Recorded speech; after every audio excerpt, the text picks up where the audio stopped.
Morning, ladies and gentlemen. My name is Michael Carovillano, and I'd like to start my speech by telling you a story. The first story took place in October back in 2007. Now, I'm a complete nerd, and so I was actually competing at a chess tournament that day. And it was at this chess tournament that I broke my collarbone. I know you're probably trying to imagine how on earth I managed to break my collarbone at a chess tournament. Long story short, I was playing football with my friends in between the rounds of the chess tournament. I ended up with a severe double fracture in my clavicle and went to the emergency room. At the time, it was one of the most painful things I'd ever experienced in my life. But it was okay, because when I went to school, all my friends were there to support me. They saw I was hurt, and they took care of me. They carried my books when I couldn't, and they didn't expect me to be able to do the things I could before, because they knew I was injured. They took care of me until I could recover. Now I'll tell you another story. This one, again, took place in October, but this time in 2013. Again, I wasn't in good health. But this time, I didn't go to the emergency room, even though it was an emergency. I didn't tell my friends, even though I needed their help. I didn't go to the doctor, even though I needed treatment. I didn't tell my parents, even though I needed them to know. I dealt with it on my own, and it was more debilitating and lasted far longer than a broken collarbone. It was without a doubt the most painful experience of my entire life, and even now, despite my wound having healed, there still remains a scar that serves as a daily reminder to me.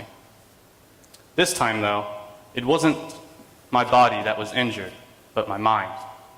This time, I was suffering from depression.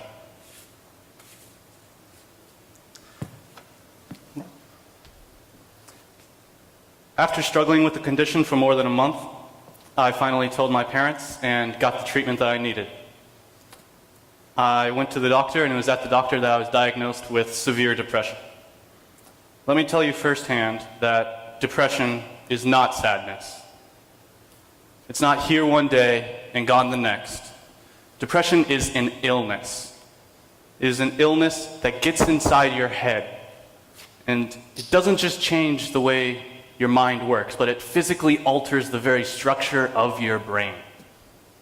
You might have heard that it is some chemical imbalance, but this does not begin to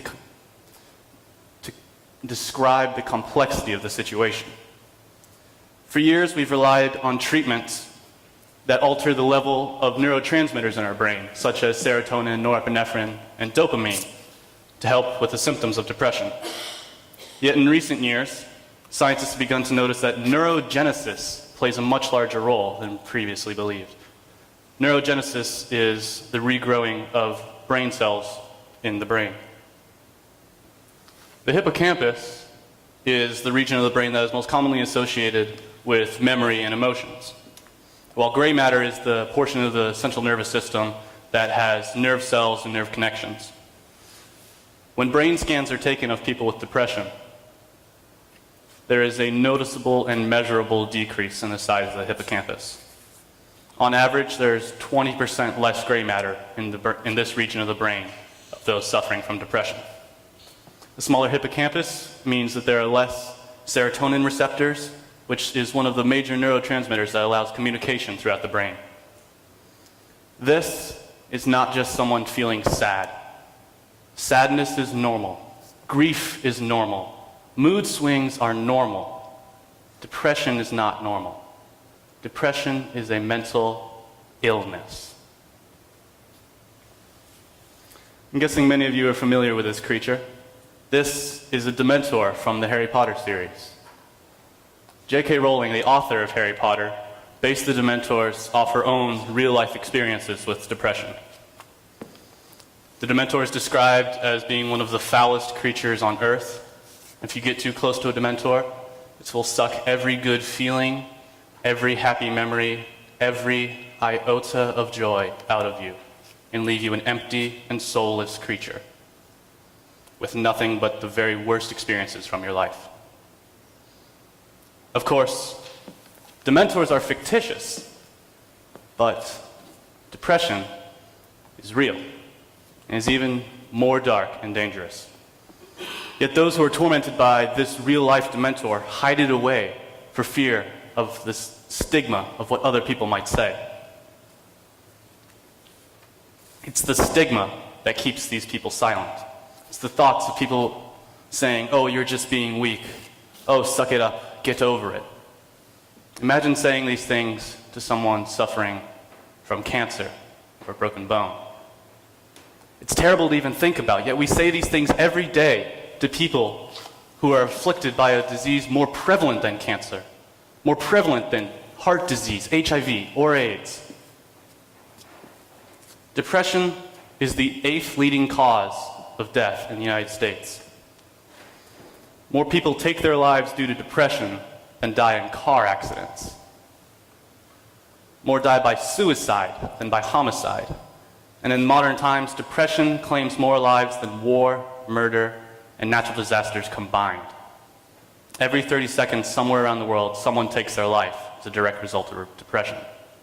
Yet perhaps the most shocking of these facts is that in the US, for ages 15 to 24, depression is the 2nd leading cause of death.